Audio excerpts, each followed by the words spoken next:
Good evening, everybody. Welcome. I'd like to call the West Bloomfield School Board special meeting on March 1st to order. Our first agenda item is an interview for our superintendent. I'd like to first introduce the board to you, Mr. McLeod. We have one board member missing, but he will be watching the videos. It was unavoidable, so we apologize for that. On my left is Ms. Julie Beatty, who's the secretary. Mr. Ken Ferguson is our treasurer. Ms. Deborah Evans is our trustee. Ms. Carol Finkelstein is our trustee, and Mrs. Christy Forehand, another trustee, and I'm Stacy Brickman, the current president. So, good evening. On behalf of West Bloomfield School District, I'd like to welcome Brian McLeod to this interview for the position of superintendent. Dr. McLeod is superintendent of East Point Community Schools in East Point, Michigan. I'd like to take a few moments to briefly describe our format. The interview may take up to 90 minutes. There will be 22 questions from the board. Toward the end of the interview, time permitting, we will give you the opportunity to ask questions of the board, make a closing statement. We will let you know if time is becoming an issue and there's a need to pick up the pace on responses. As the board hears from each candidate and weighs this critical decision, it will be doing so through the lens of our candidate profile that was developed with considerable input from our stakeholders. Our intent is to identify the candidate that best fits this profile, which board members have on hand. I believe it's on the back of the feedback form too. For those present in our audience, you may submit feedback by way of the form provided for the purpose. They're over there by the coffee and water stand. Although the task of choosing our next superintendent is the responsibility of the Board of Education as the elected representatives of our community, we value and consider the input of our stakeholders in the process. So we will begin with some opening questions. Dr. McLeod, while we have had the opportunity to review your application materials, audience members have not. Please briefly review your background and share what causes you to be interested in this position at this point in your career.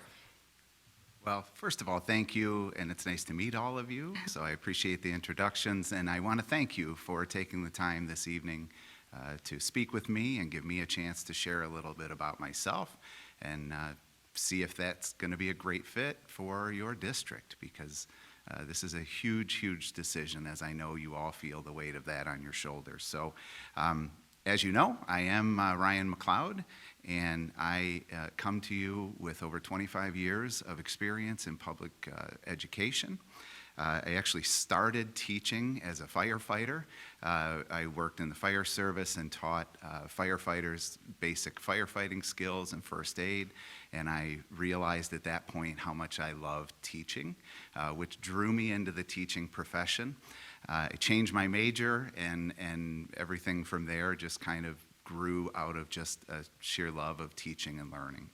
So I do have it's difficult to talk about my work, but I think as the questions go on, I'll give you the answers, because one thing I believe as a leader is any success that I've had as a leader really comes from the people that I get to work so closely with, and I have had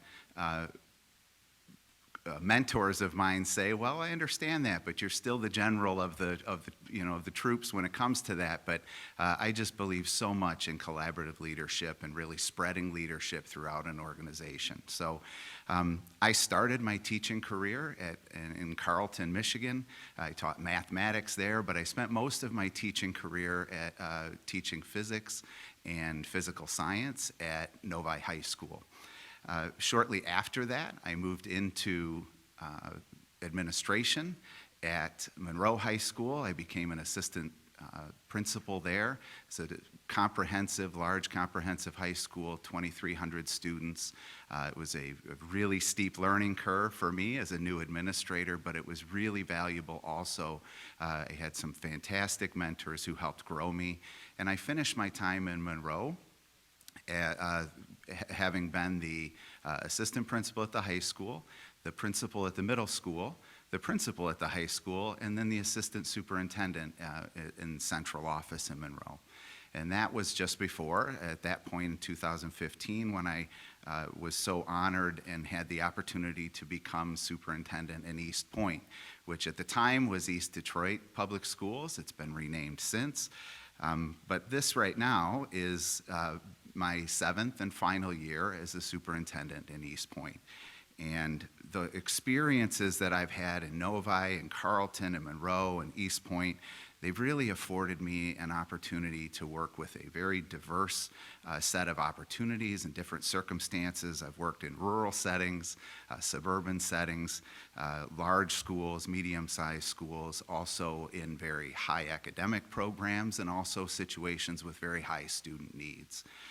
Regardless of the setting, what I've found is that my education philosophy, which has developed over the years, but having that has really helped me define who I am as a leader and really helped me to become clear about what it takes to provide strong, collaborative, innovative leadership against a lot of different challenges that we face every day in public education.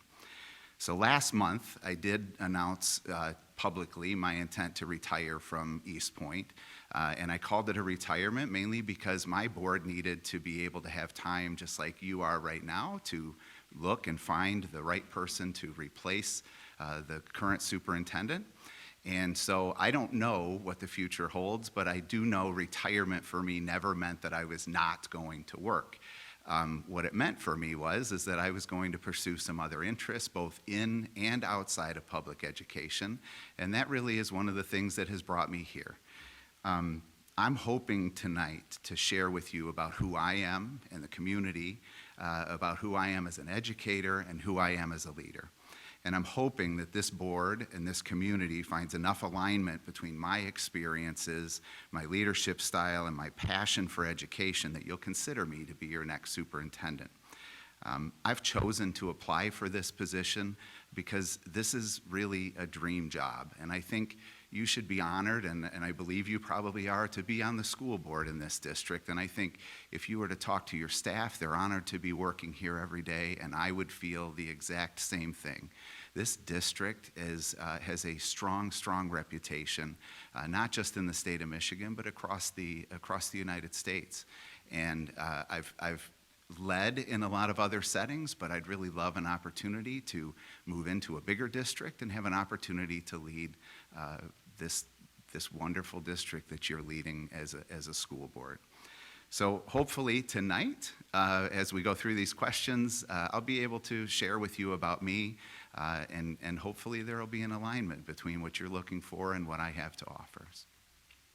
Thank you. What are the immediate challenges you would expect to face as our superintendent I'm going to start over because I stumbled over the words.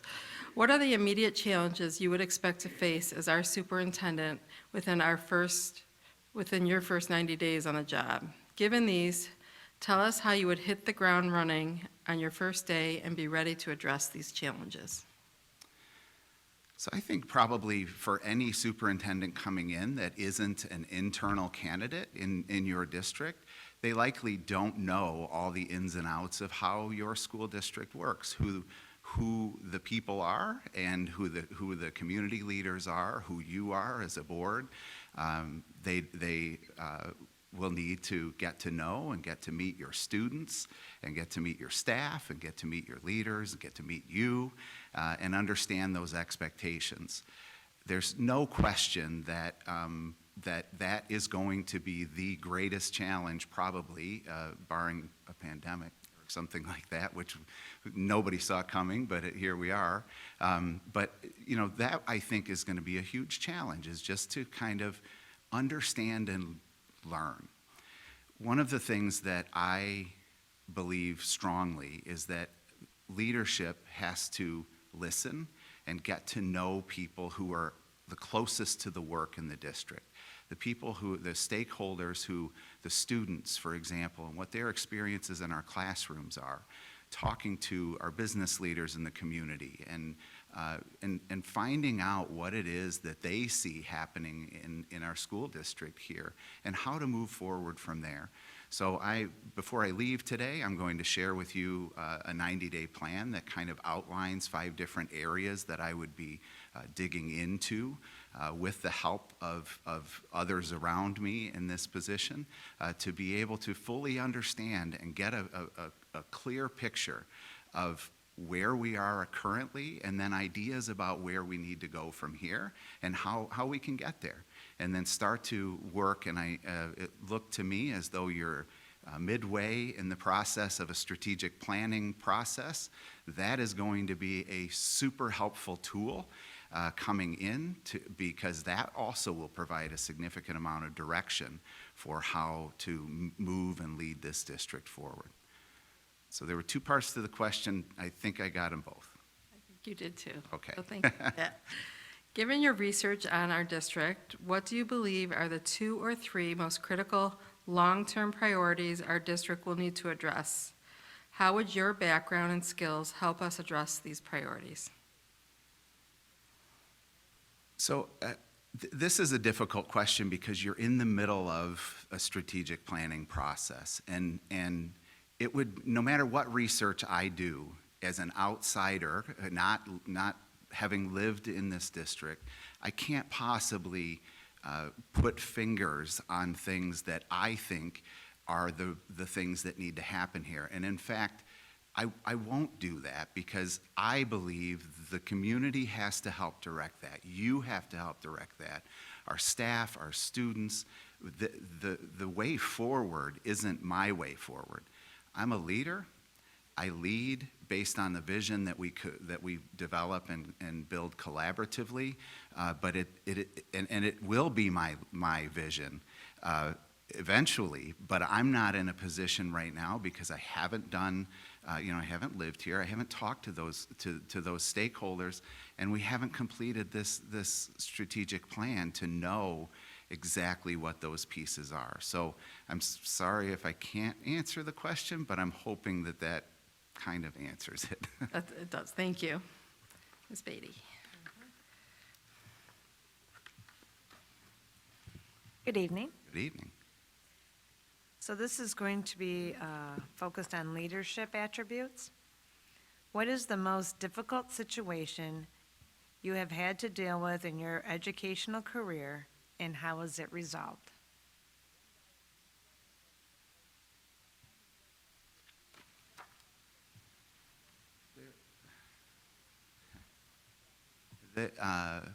One thing I have never had a shortage of in my career are challenges, and difficult challenges. If you Google some of the things that happened in East Detroit when I was there, we had to fight the state. The state wanted to take over the school district and remove local control. We had to fight that. COVID certainly has created all kinds of crazy challenges. And then, there are other pieces of academic, fighting for academic success and other kinds of things that have been challenging throughout. But for me, I would say probably the toughest things for me, but points of clarity for me, have always come in situations where you're facing a challenge and you keep the focus on the goals of what the district wants to see, where we're moving in the district. You keep the focus on students. You keep the focus on making sure that you're delivering exactly what you need to through any crisis. So I've been in situations where I've had to help one of my close friends move on from a district that I worked with him in, because the situation, there was a human resource situation, and it was personal, and I took a lot of flack as the leader that had to do that from the community, because it was a popular person. But again, keeping focus on the students and keeping focus on what's right and ethical, it made sense to do that. Most recently, I would say probably the biggest challenge we faced that really became super complex for me I was dealing with a teacher shortage at the beginning of this year. And most challenges that I have faced in my career, there are solutions to. But this was one where we struggled to be able to find a solution. And so we reached out beyond the district. I talked to the state superintendent to see what ideas anyone had. Every idea anybody had, we had already been doing. And it was one of those things where for the first time in my career, we were facing a problem that it didn't look like there was a solution. But what we did is we kept putting our heads together, and we did end up having to close our middle school for a few days because I didn't have enough staff to put in front of students. And what we did is when we came back from that, we had a plan for how to utilize other resources, including myself, going into classrooms, trying to help to keep those school doors open. And then we started to transition to a hybrid model of instruction in that building because I had enough teachers to run half of a virtual schedule and half of an in-person schedule. And while it wasn't what we wanted to do, it ended up becoming a really positive experience for both our students. We're seeing them flourish in that.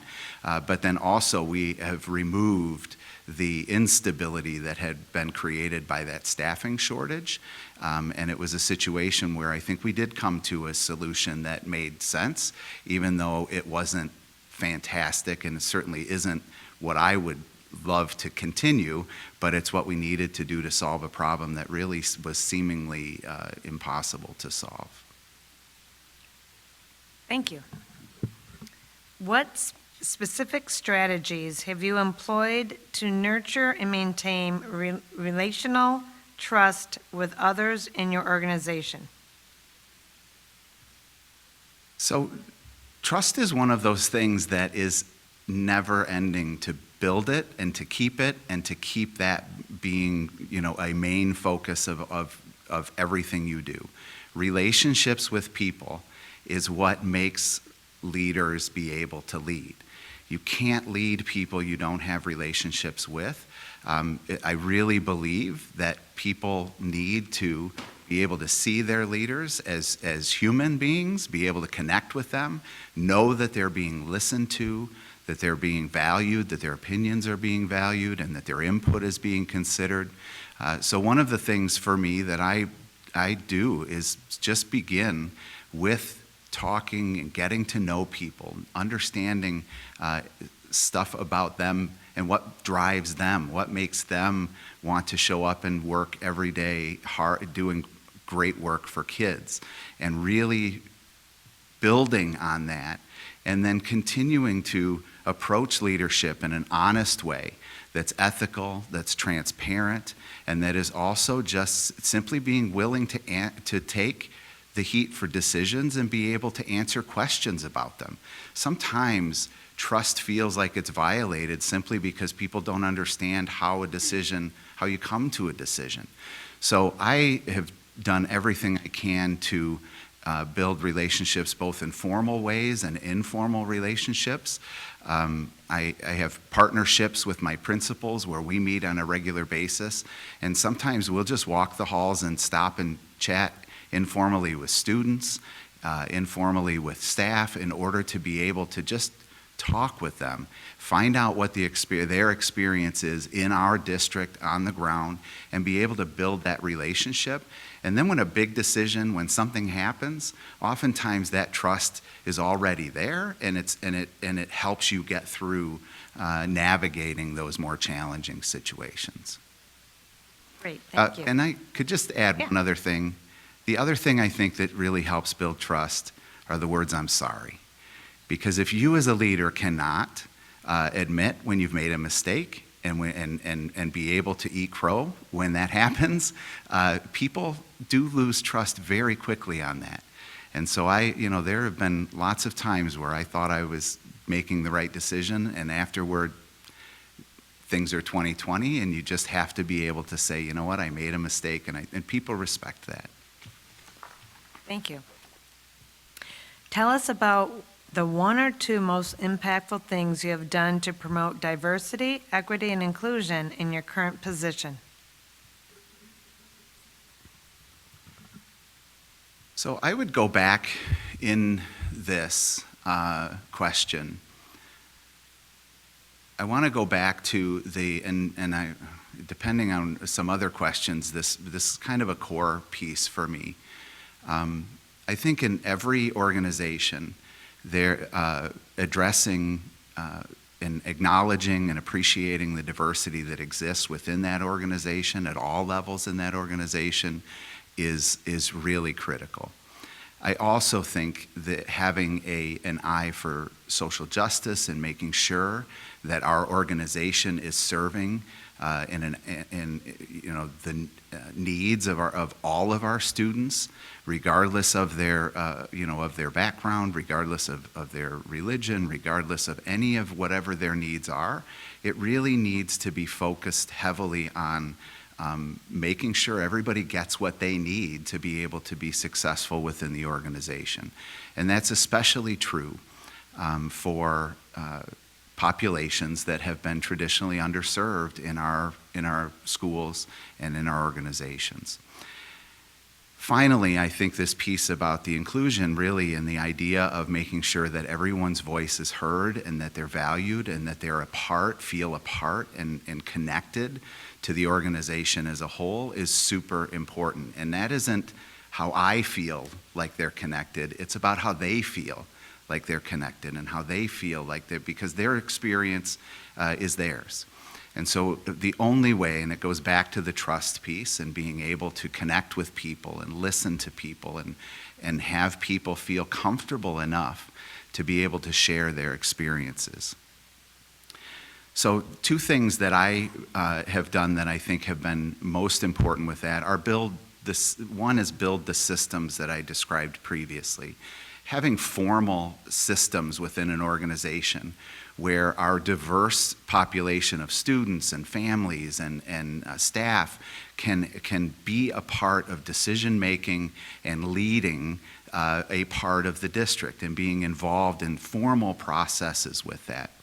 I also think, though, that there's a huge value to the informal pieces of that also, and not just having, for example, people be a part of a committee, but actually engaging with people in a much more informal process or much more informal situation where you're able to actually kind of people let their guard down and be able to talk for real about what experiences are that they have, and then also be able to give their suggestions for how to move things forward. The other thing that I have done in my current district is we've really made a focus on increasing the diversity of our teaching staff and increasing the diversity of our staff as a whole.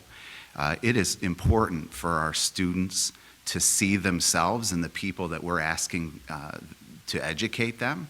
It's really important for us to be able to make specific efforts to go out and find people, not just simply putting out an invitation saying, hey, please come teach here, and think that we're going to miraculously end up with a diverse staff that represents our student body.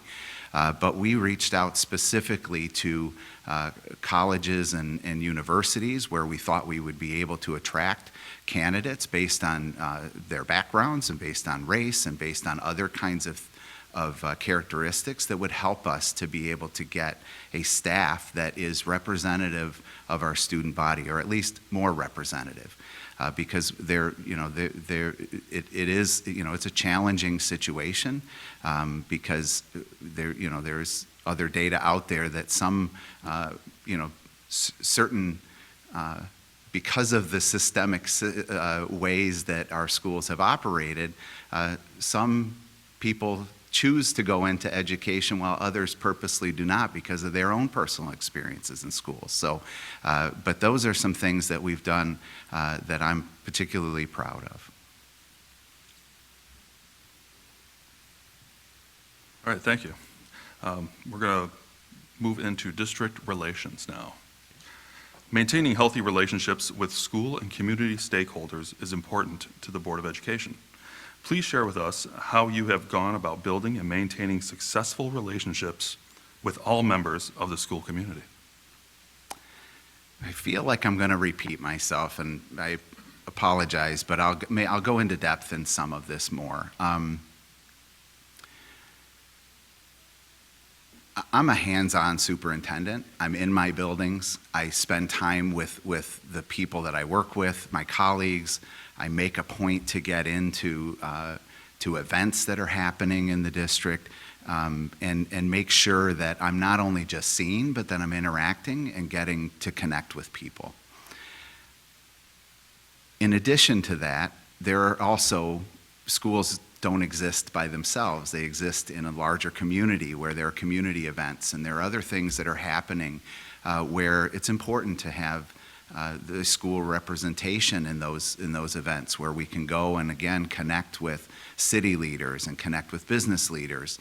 And again, those in some cases are formal processes where, for example, showing up to a PTO meeting where you get a chance to hear and engage with parents who are a part of a PTO meeting, and being able to answer questions or hear their perspectives. But there's also, again, this informal piece of reaching out and connecting and being able to do that. So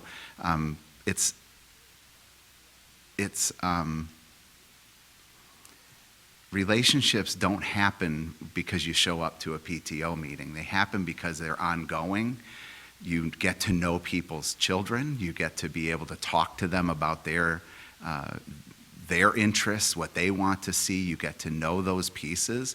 And over time, that connection just builds and that relationship develops in a way that it helps you to know everything that's happening in your district from a variety of different perspectives.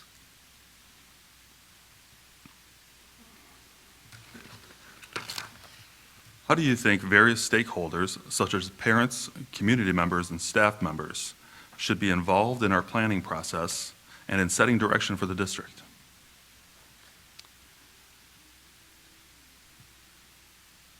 So we are all here to serve the community here. I mean, that's what we were created for as a school district. The community drives the desires and the things they want to see in their own local school district. Quite honestly, it's one of the main reasons that I fought so hard when the state was trying to take over East Detroit Public Schools, is because I believe in local control. I don't think anyone knows what should happen in West Bloomfield School District, but this school district and the people who are here and the people who are invested in this district, and they send their kids to this district, and they are part of the Board of Education of this district. Public schools were founded on this idea of local control.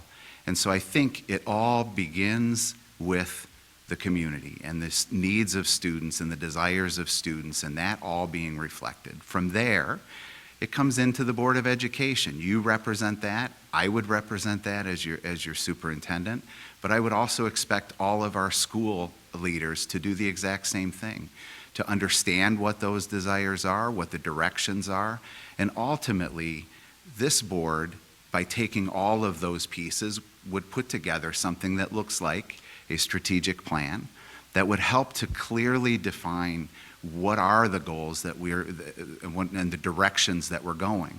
From there, as superintendent, I would take that and work with the people that are hired within the district to make that a reality, and we would come up with an actual action plan to put that into reality.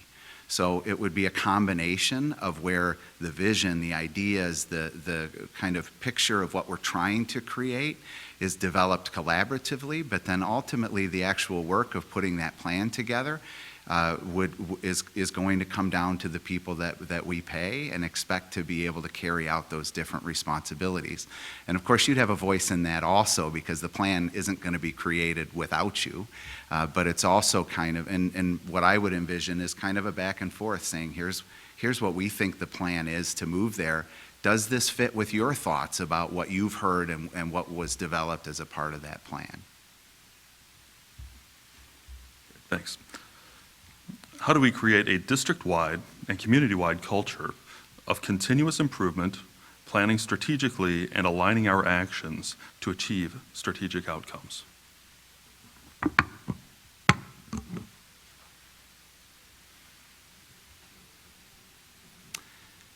So, I mean, I can answer this like in a philosophical way, but that's not really who I am as a leader. Like, if I did something really high level and just said, well, you know, we can do, like, culture is a piece that it's hands-on. There's more to it than just answering some high-level question about you know, the culture and continuous improvement.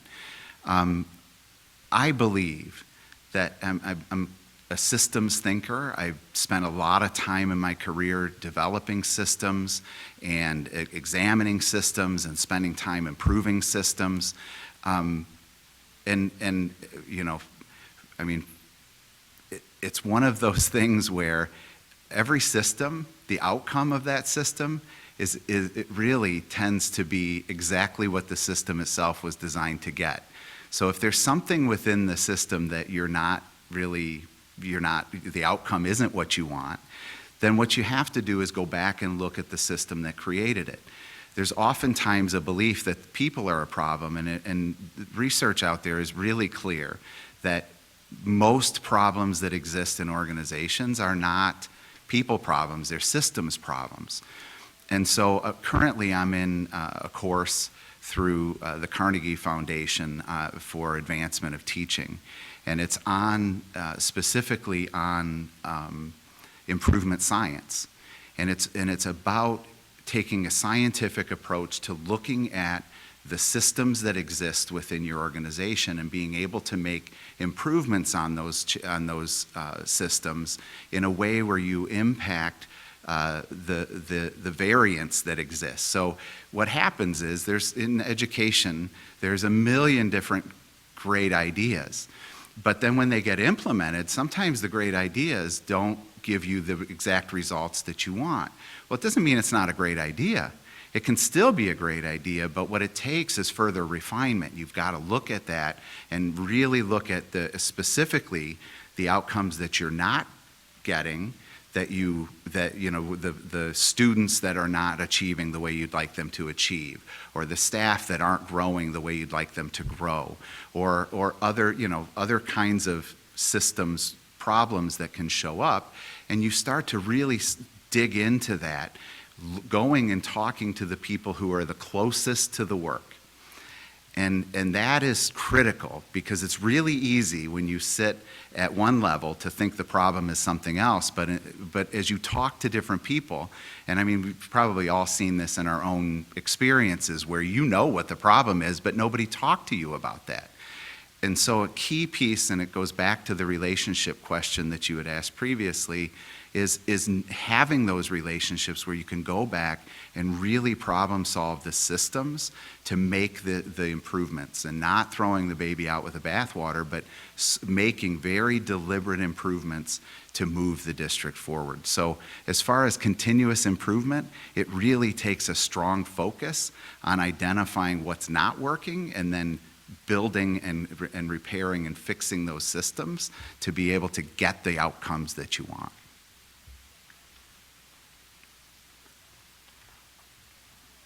How do you plan to be highly visible and actively engaged in the district and community? What gets scheduled gets done. And that's from my experience, if it gets on the calendar, it's going to happen.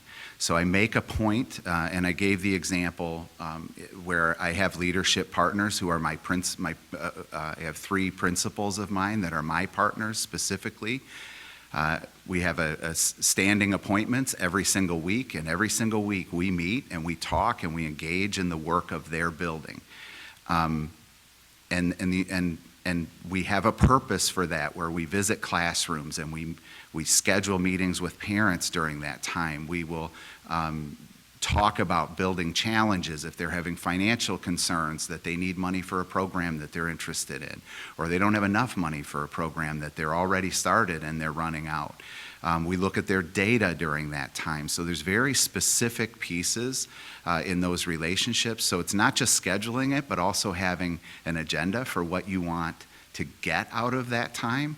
And sometimes it is just relationship building, but other times it's about being very highly focused on the work of the district. When it comes to the community, it's similar, but it's really, again, getting those meetings on there. I meet with the mayor in East Point on a regular basis. I meet with our legislators on a regular basis. I have conversations, or even just phone calls in some cases. Our federal legislators, we have monthly calls with them. And again, it's a constant investment, but if it doesn't get on the calendar, it's one of those things that 3 months will pass, and you'll go, well, how did I not see that person in 3 months? So I keep a full calendar, and like I said, I'm hands-on. I'm not one to sit in my office. I'm out. I'm in our schools. I'm in the community. I'm out making the contacts. Sometimes I'm in Lansing connecting with legislators and things, because a lot of what we do, no matter whether we like it or not, can be politically influenced pretty heavily by what decisions that are made in Lansing. So, Thank you. And turning the page to finances. Please describe your experience with millage renewals, bond proposals, and sinking fund proposals. What is the key to the success of each initiative?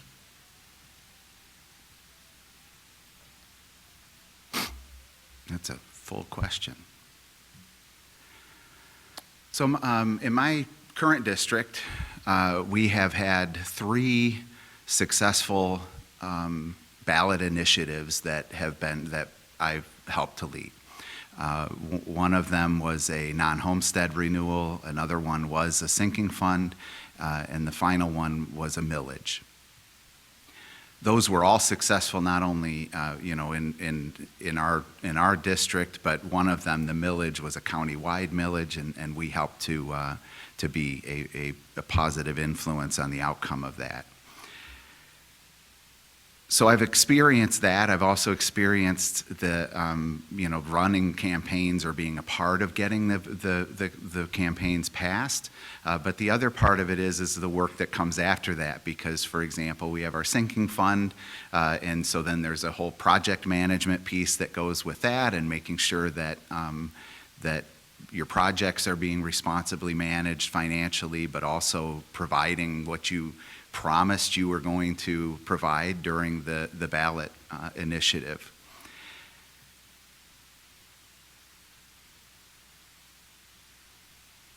The keys to success, I think, really are very much the same as the keys to success of what I've already talked about with other leadership. It's about relationships. It's about transparency. It's about honesty. The surest way to make sure that your next ballot initiative is not going to get passed is to sell people on something that you don't actually deliver on, because they feel like they were sold a bill of goods, and they remember that when they come back to make votes on those. We also, another thing we did in my district that really allowed us to get the most out of our sinking fund is we've refinanced existing bonds that were in the district. And by doing that, we saved the taxpayers almost $1 million in interest, because we took advantage of being able to refinance those. So I do have experience in all of these things, and the keys, I'll just come back, because the keys to success, I do want to end on that. It is the relationship, it is the trust, and again, it is the transparency and having shown your level of responsibility with the work that you've done previously. Thank you. And your relationships too, right, with people and voters and all of ours. Please describe your experience with budget development and financial management, including making difficult budget cuts.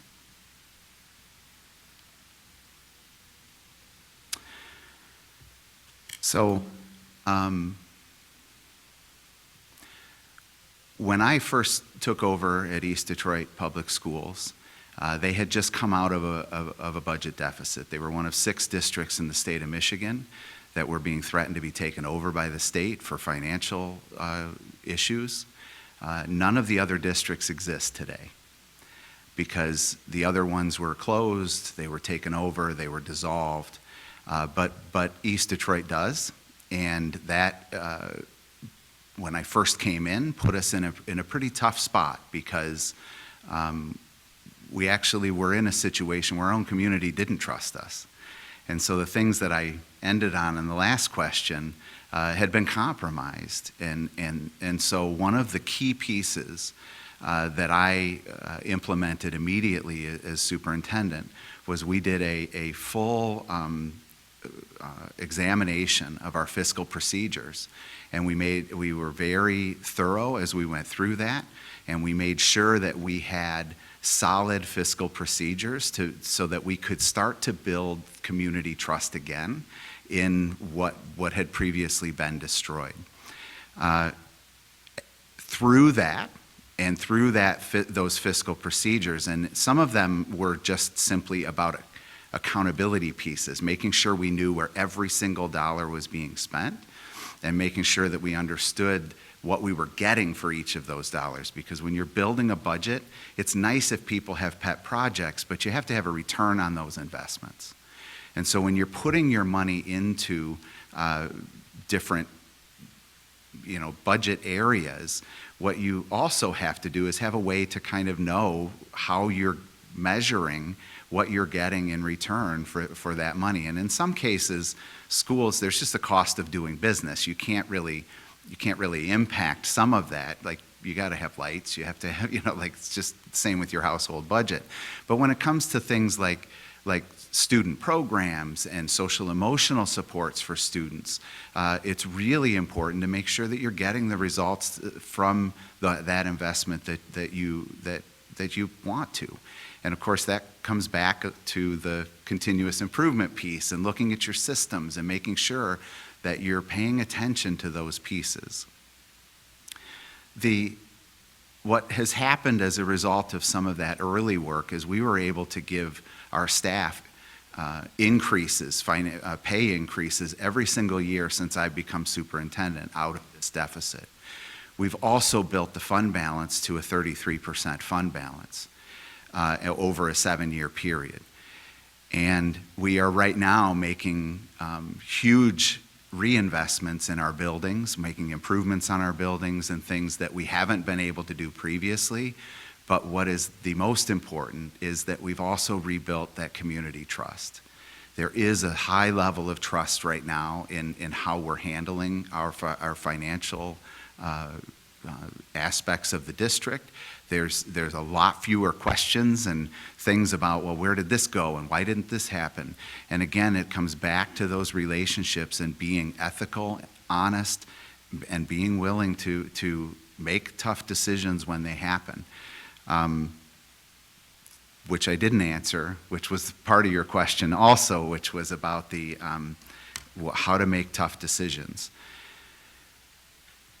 When I first became superintendent in East Point, I had a situation where my high school was significantly overstaffed. And I had a huge number of teachers I could have educated twice as many kids as what I had in the building. And so a key piece for me when I did that is I knew I had to make some tough decisions. And when you're making financial cuts, there's a lot that goes into it. It's not just about student programs. It's not just about fiscal responsibility, but you're also impacting people's lives. And so I'm in a situation where I realize I've got a handful of staff that I really could have cut immediately. And what I decided to do instead was through attrition, as I had turnover and being able to reassign people, we were able to keep our staff employed, but we decreased the size of it, so fiscal responsibility over a period of time. And by about mid-year, that first year, we were right-sized. And so we were able to address the issue in a way that was sensitive to our employees, protected our student programs, and it was also fiscally responsible. Thank you. What has your district prioritized when allocating ESSER funds and why? How would you prioritize the use of ESSER funds in West Bloomfield?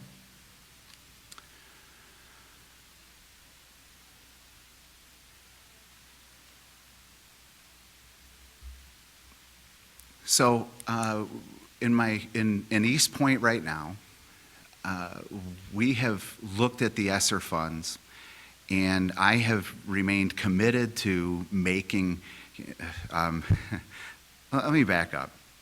One-time money in schools is really, while it's nice, it is really not helpful for long-term stability. Because there's certain things you cannot put money into that's one-time money, that if you need that money next year, because, for example, if you start a new program, but you don't have the money the next year to keep that program going, you've done nothing unless you only needed a one-year program. And so one of the key pieces as we approach this in my district, current district, is I said, look, I want to get as much out of this as we can, but not for now, for a long time, like for as long as we can. I want to take these dollars and make a difference in a way that's going to carry out things 5 years, 10 years, 20 years, maybe a lifetime based on how we make decisions. So there are things, my school buildings were all built before 1950. So we had some things that needed to be improved, that were HVAC kinds of things, that our heating isn't working well. We needed some to get, ventilation and things like that. Those are things that we did include in this. But the things I'm most proud in is the fact that we blew up our preschool program. I'm now offering preschool to 3-year-olds, and we haven't done that in a long time as a district because it hasn't been reimbursed by the state and through different means.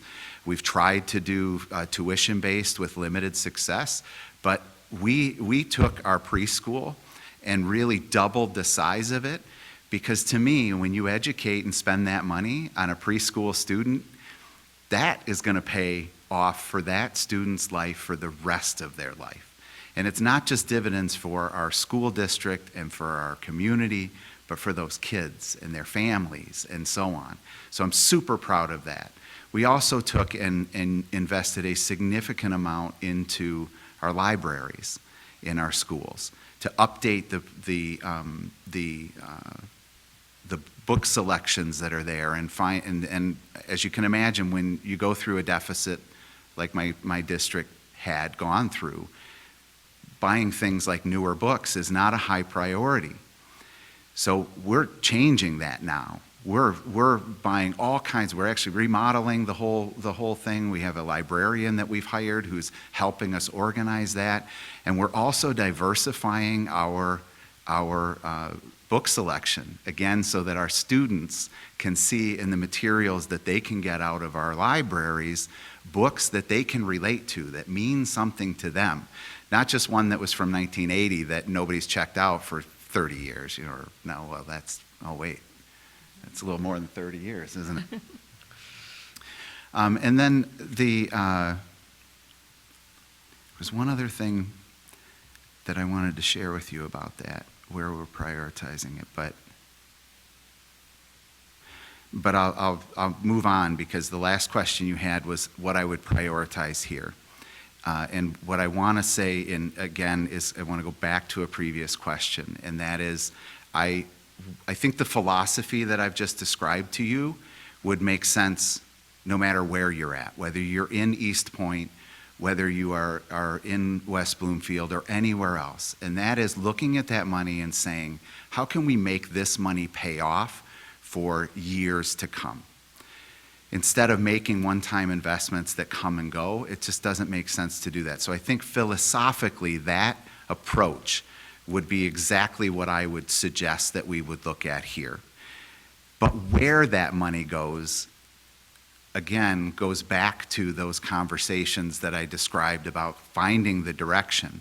I don't know enough about exactly what it is that we would want to see happening here that goes back to that continuous improvement about what is it where we're not getting what we want, and how can we make the investment so that it pays off for years, decades. Thank you. While you take a drink, we're going to switch. to curriculum and instruction. What experience and success have you had with closing the achievement gaps for economically disadvantaged and minority students?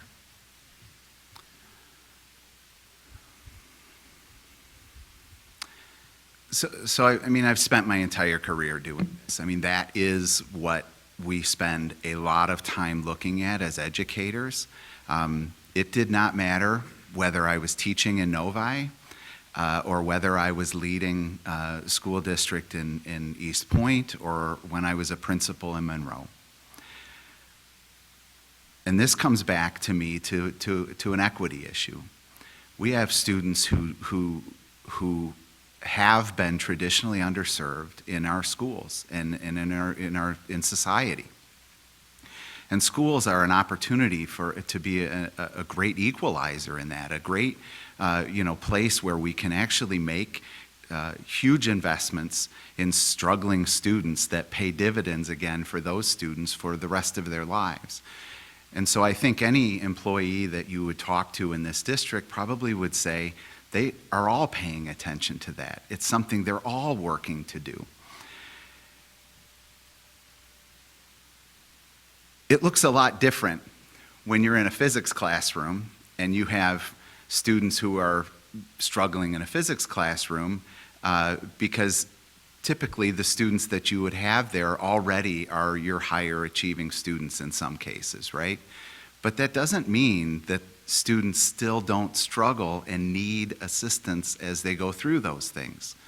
So in my experiences, we've built out, again, entire systems of multi-tiered support where everyone throughout the organization knows what exactly it is that students need to be able to kind of move things forward. So in our previous, or in East Point currently, we use a professional learning community model that our teachers do, where our administrators and I are part of that also, where they take student data, they analyze the student data, and they essentially answer 4 questions. What is it that we want students to know?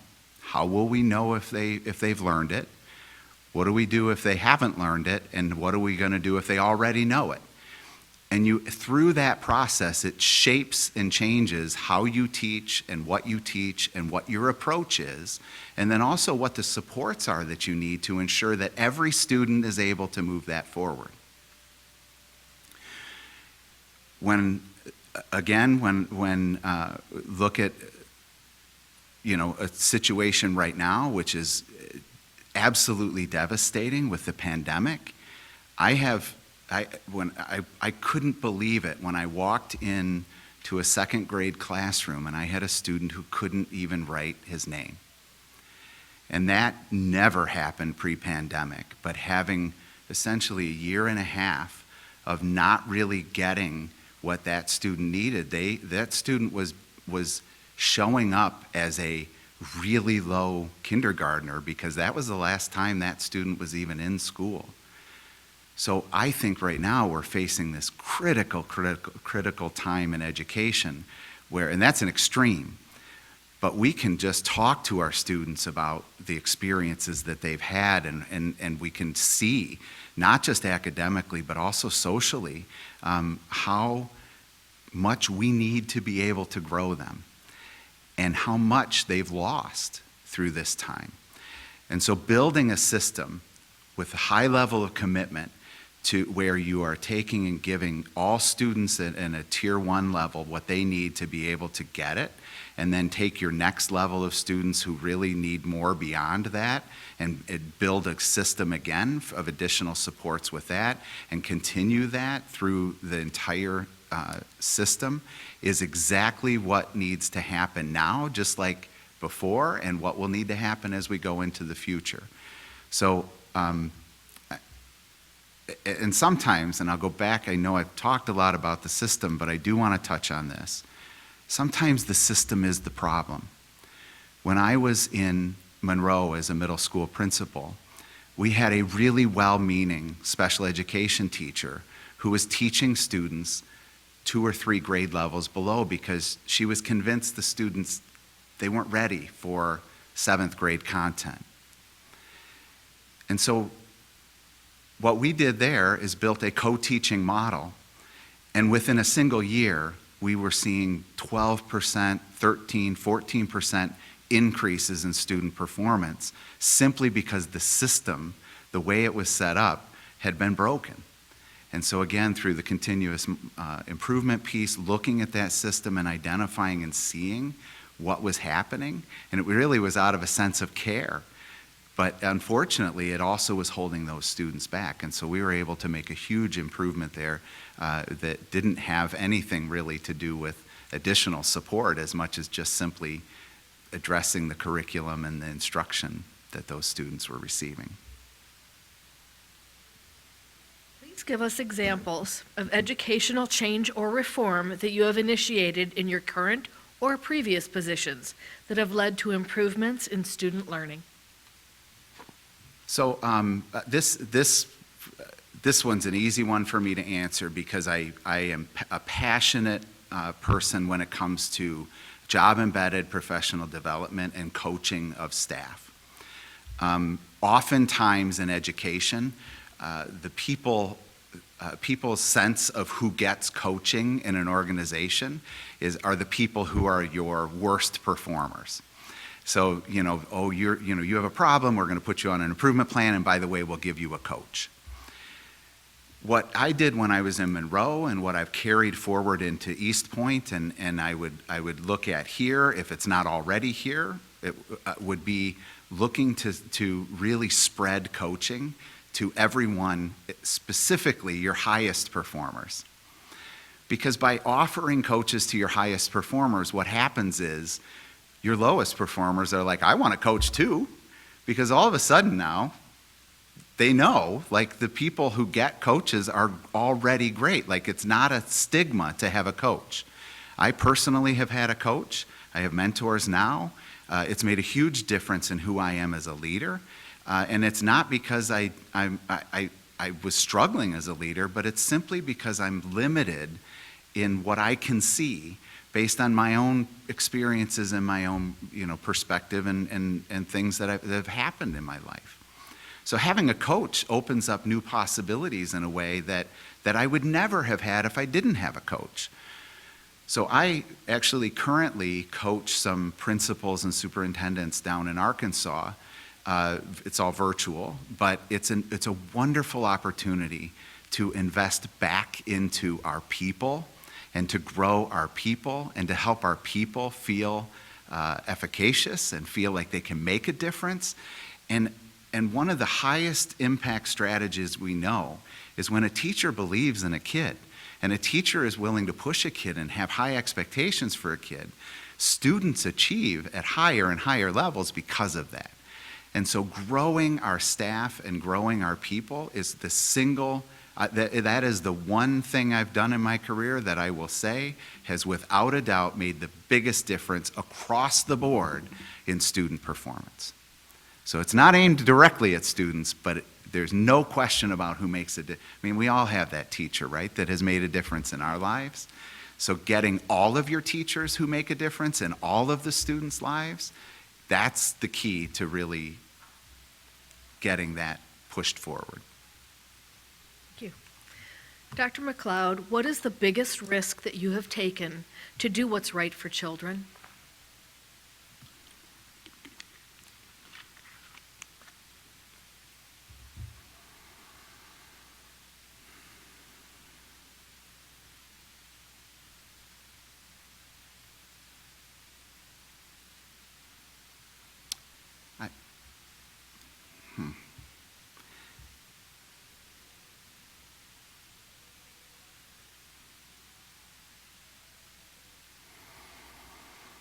I mean, I hate to take advantage of a pandemic, but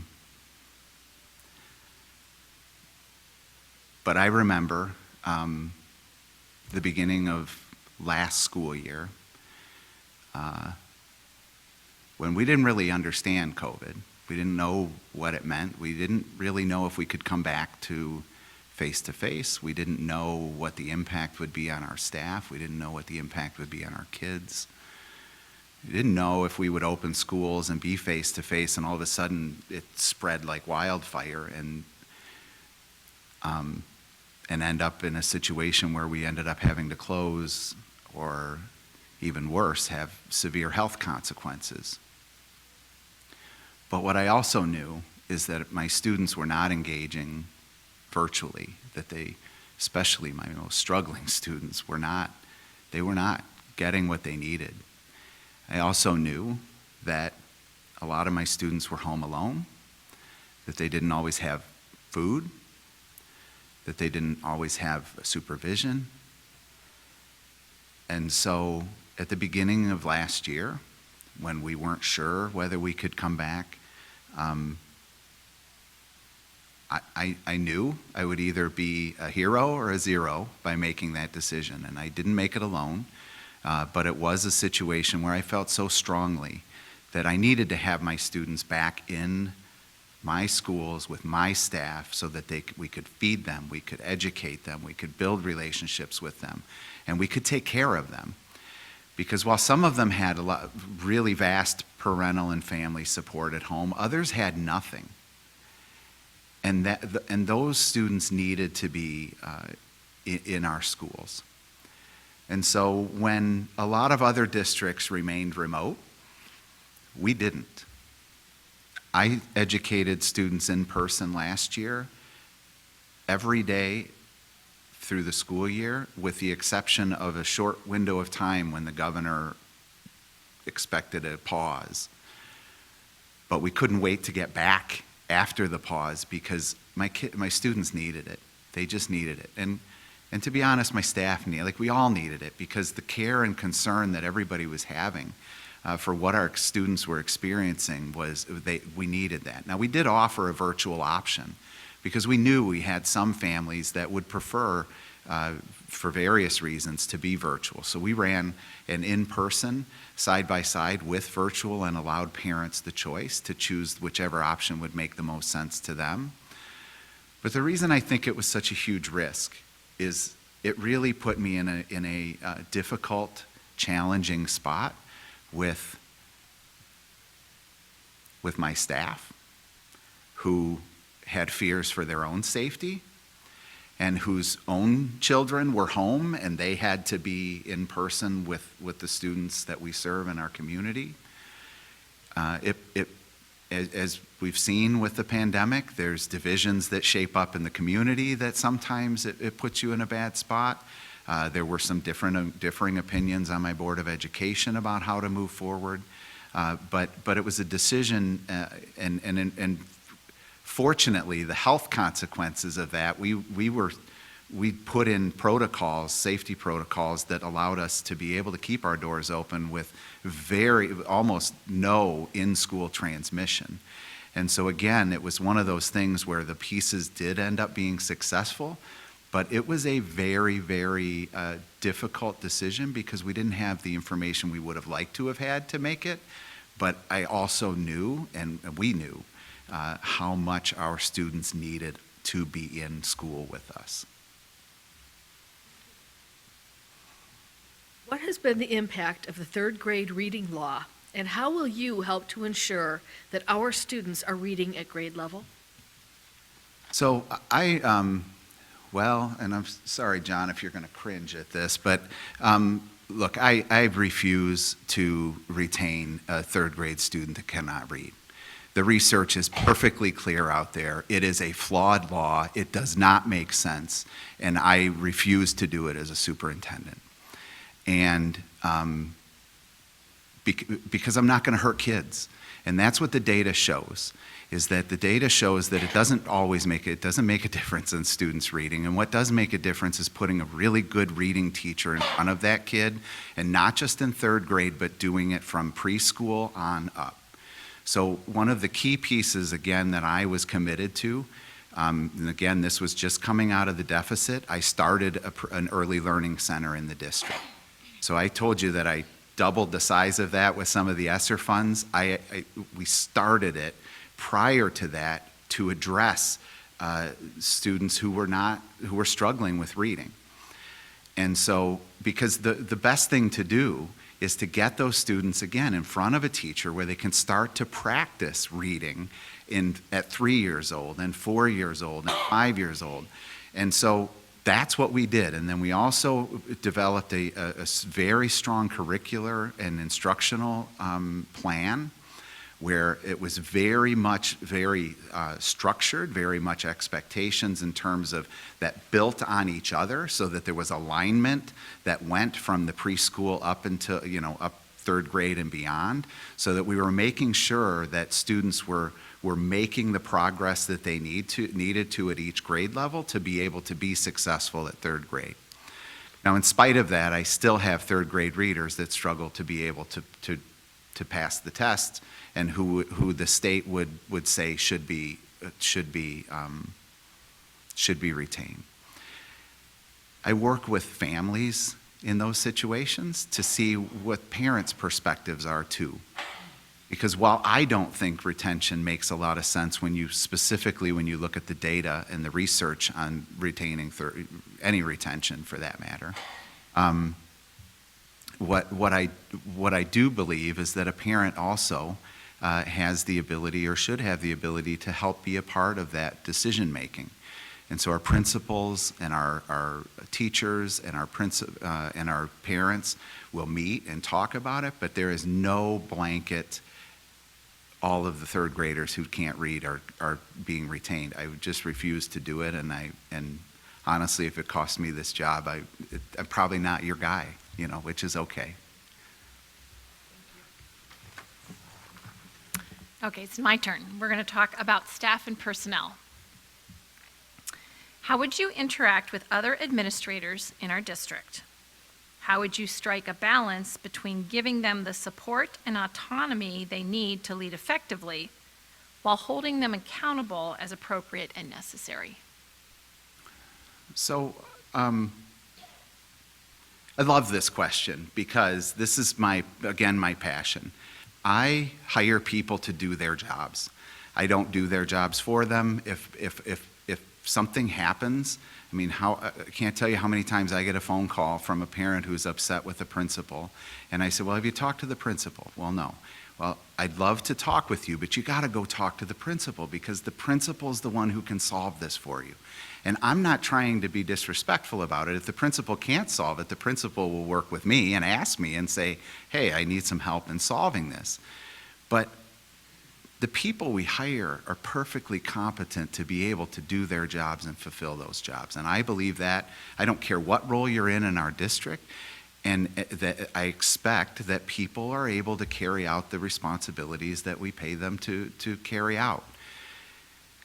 It's also a key point in building collective efficacy in the organization, because the surest way to undermine and to disempower your people is to take their work away from them that they are perfectly capable of doing. And I have seen this, and I've had a number of examples of situations, for example, where a principal, let's say a teacher struggling in a classroom with classroom management. That principal, I had a principal that would, well, just give me the student. I'll take the student that's creating a problem. What starts to happen is the student and the teacher and the principal all start to believe the only person that can work with that student is the principal. And so over time, even the student might even enjoy that relationship with the principal and purposely choose behaviors in the classroom to go be able to be with the principal who they have a relationship with. That's a mistake. That's a leadership mistake on that principal's part. That principal needs to encourage and work and grow that teacher to build the relationship. It's okay for the principal to have the relationship, but taking that relationship away from the teacher is a critical leadership mistake. And so I am really passionate about this because I had one school where the only person who could control the school was the principal. And so all the teachers felt like the only person who could do anything was the principal. That's a terrible way. No teacher wants to show up every day thinking they have no power. It's a terrible way to lead, and it was a growth point for that principal. He did it again, the same thing with the special education teacher who taught students below grade, out of a total caring. He wanted to take care of his staff. But in the process, what he did is completely destroyed their sense of efficacy. They didn't think they could make a difference, and they found, and repeatedly over and over again, they couldn't. And so what we've done in that situation is, again, through my leadership partnerships that I have with my principals, I'm in their buildings with them all the time. I don't have any principal who has problems that are their problems alone. They're our problems, and we work on them together. I will coach, and I will guide, and I will make suggestions, and I will prompt and give lots of ideas for them to grow their own thinking on this. But in the end, they're the ones that have to do it. I've led a high school before, but if I have a high school principal, I'm hiring that person to do it. I can do it, but it's a leadership mistake if I do it unless the principal can't, which comes to the accountability piece.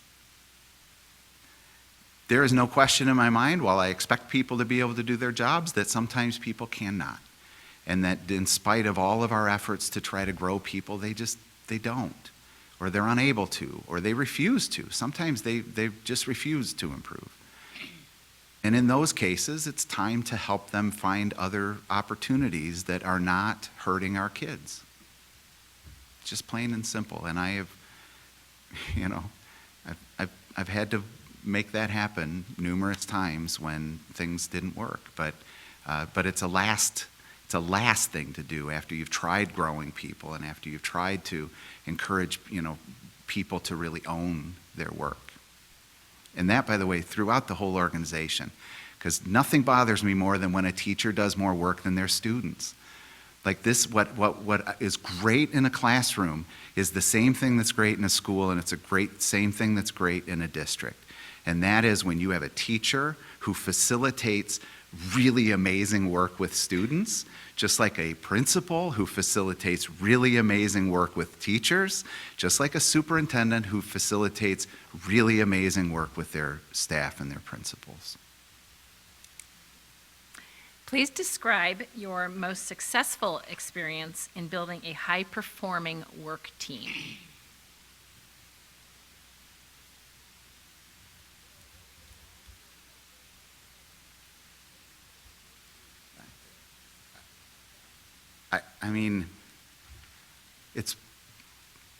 It's a hard question because it's what I do. That's what I see my role as a leader, is building high-performing work teams, period. And it doesn't matter where I was. It doesn't matter, and I'll go back. It goes back to this. When I was a teacher, I wanted to see high-performing work teams in my classroom. Like, that's what I worked hard to do. And part of that comes back to supporting students, that comes back to issues of equity, making sure all students have what they need to be able to get where you need them to be a part of that. When I was a principal, it was the same thing. I worked hard to do that within my staff. And the exact same process where you give each of them exactly what they need individually to be able to contribute to that high-performing team. I also believe when you're forming those teams, for example, in my current district, when I was hiring other central office administrators, I looked for people who were complements to me. I don't look for people who are like me, because I'm enough of me. I need people who can fill in my holes, people who see things differently than how I see things. I need people who bring different perspectives, and I really value people who have a voice and are willing to challenge me, because I'm not the smartest guy in the room, and if I am, I'll try my best to be, but I try to surround myself. I believe the smartest person in the room are all of us together, because again, that those pieces all come together to be able to form that high-performing team. I'm a part of it. I'm an equal part of it. I expect my assistant superintendent, my business, I expect them to give it to me if I'm doing something wrong. Now, respectfully, but I do expect that they're going to challenge me. And that's a characteristic of a high-performing team where we do challenge each other. We don't intimidate each other. We don't use positional power to be able to say, no, I'm the superintendent. I don't want to know anyone else's input. It goes back again to trust, relationships, all of those pieces. It really comes together in the fact that there's this, people are listened to, they're expected to voice their opinions about things, and they know it's going to be heard and valued. Please describe your experience with labor relations and share your perspective on how to best approach bargaining in a collaborative manner. So when I was in Monroe and I was an assistant superintendent there, one of my responsibilities was labor relations and negotiations. But I was first trained in labor relations by the UAW when I was a firefighter, and then after that by the MEA when I was a teacher. There is no question that school districts operate best when their employee groups and the district, the management side of things, whether it's the Board of Education or the superintendent, when there is a collaborative relationship that exists there. Because the district cannot be successful without the employees, and the employees cannot be successful without the district. There is this connection that cannot be separated. Currently, in my current district, I probably have one of the best relationships I've ever had with our union president for the teachers. I'd also say that with our clerical staff and also with our food service group. And the reason is because we value them, and they're shown that value in everything that we do. Now, that being said, it doesn't mean that you're not sometimes in opposition. It doesn't mean sometimes that the interests of the districts can apparently conflict with the interests of employees. And I gave the example of the pandemic and making the decision of bringing teachers and students back into face-to-face instruction in spite of some staff resistance to that. And so what we did in that process is we engaged all summer long in a collaborative conversation. We walked through the protocols and other things that helped us to be able to convince people that we could do this safely so that it addressed their concerns, and they were heard and they were a part of it. It didn't happen to them. They helped make the decisions about what our safety protocols would be, how we would structure the face-to-face, how many students we would put in classrooms, how we would organize classrooms. I mean, it was huge, but having them be involved from the very beginning made all the difference in that, all the difference. As far as negotiations and things, I mean, I've done that. I have used attorneys to facilitate those kinds of things. I don't know if I don't feel like I should go super in-depth on those things because I don't envision as superintendent I'd be doing that directly. But philosophically speaking, my expectation for human resources here would be that we have human resources with a heart and that we take care of our people and we expect them to deliver for us, but at the same time we do that in a way that honors and respects them as human beings. It's back to me. This is going to be surrounding political awareness. What impact do you feel the Every Student Succeeds Act is having on Michigan school districts?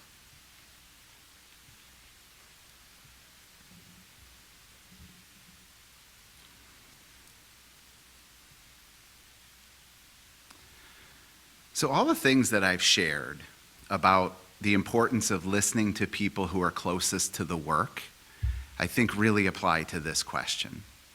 Because so much legislation that happens specific to schools lacks that piece. They don't talk to teachers, they don't talk to parents, they don't talk to students, they don't talk to your administrators. And a lot of what happens legislatively is done by other agendas where bills are created by outside agencies. They're given to a legislator who then heads it up and tries their best to bring it to reality. And oftentimes those things are flawed. I think anyone who lived under No Child Left Behind had high hopes that was going to be changed, that some of what was in there was going to be changed, and it was not. I don't think any of that has been very helpful to us, actually making a difference for students in our schools. That's my opinion, and the reason I feel that way is because the people who I think are best positioned to make the decisions about what students need and how to grow their learning and how to ensure that they're getting what they should be getting from our school experience are the people who are the closest to the work. I love the 4 C's in this district because it recognizes that students are more than just a score. It recognizes that academics is a part of it, but that there are other things we need our students to gain from their school experience to help them be successful in life. That's huge, but it's not reflected in that legislation. It's not reflected but to me, again, the value comes from the recognition of what has happened here locally, where you say, this is what we want and what we need for our kids. You don't need somebody at the federal level or even the state level to tell you that. That being said, that doesn't mean we're not still going to experience legislation.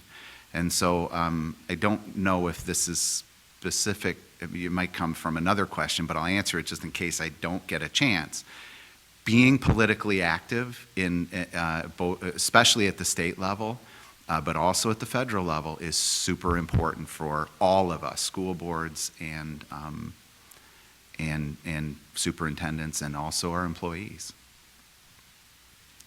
Thank you. Ms. Beatty, before you do your next question, I just want to give you a 10-minute, this is our 10-minute warning. Okay. There's one more question, and then we'll allow you to have some questions and then do a closing statement. So just so you know, it's 10 Great. minutes. Okay, thank you. Well, and actually, your statement you just made leads into my next question, and it's simply that, tell us about the experience then with advocating for public education. Yeah, and I've personally testified at hearings at the state level. I keep ongoing relationships with my legislators. That's one of the key pieces in my 90-day entry plan, would be to get to know our legislators here and make sure that they know me, so that if there is an education issue that they feel comfortable calling and finding out what I think about that. But I also stay connected to other organizations like MASB and some other, MASA is another one for superintendents, where because sometimes what might work for us here, and an opinion I may have related to legislation here locally, I don't always necessarily understand the bigger consequences of that, either across the state or in other situations. So one of the key pieces is to maintain, again, those relationships so that you can learn about those pieces as school board members, and I would assume you're a part of MASB, you get those updates, and oftentimes they will share a perspective that maybe you hadn't thought about, and then from there you can take and advocate for what you believe, and it's part of the superintendency. You can't not do that, but I also think it's part of the school board, and being a school board member, I think it's part of being a parent. My daughters are politically active. I just think we all have to recognize that those decisions impact us, and we can make a difference in those. So we'd like to take a few minutes now to provide you with an opportunity to ask questions you might have for the board.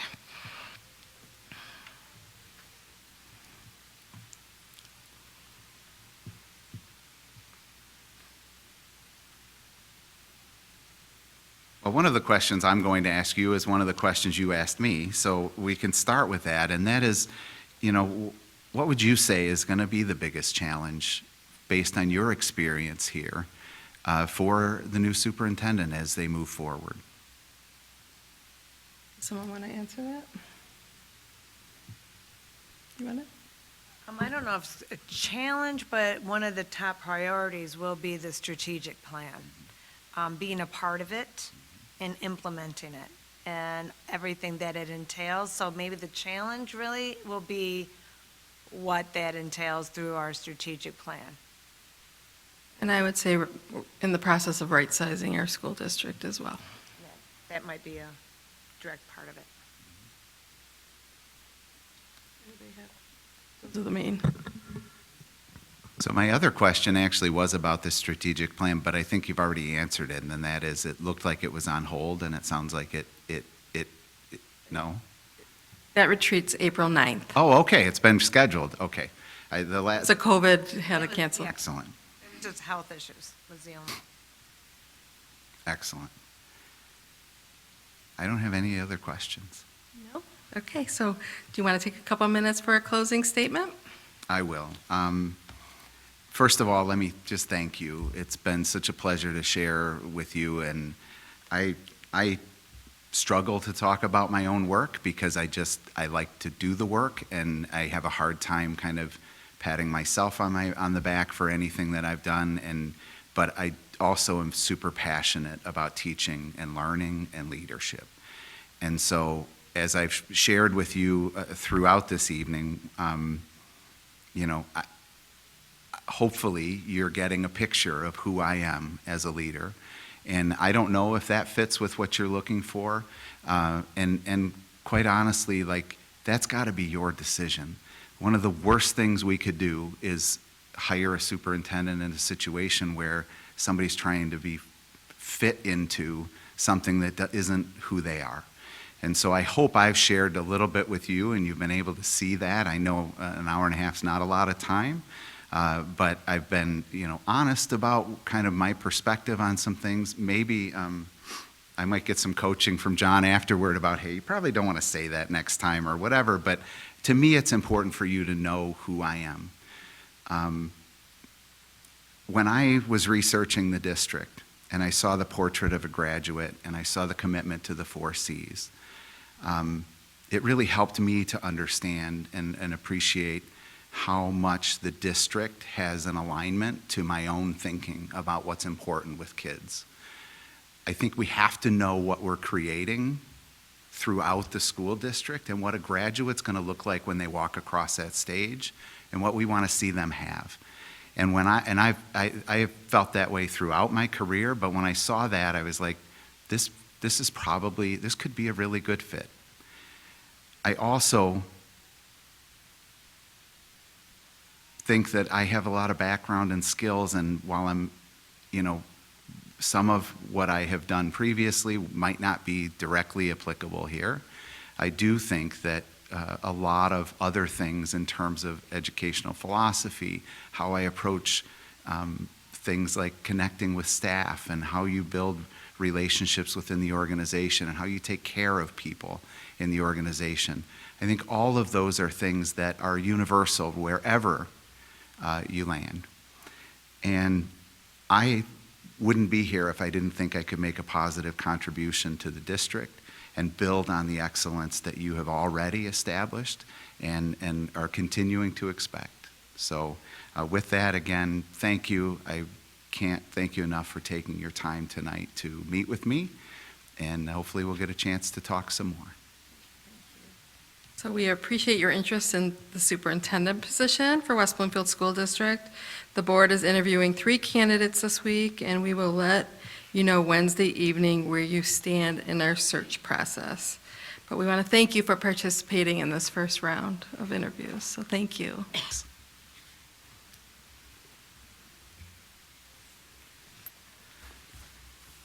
For our audience, we're going to take like a 10-15 minute break before our next interview, so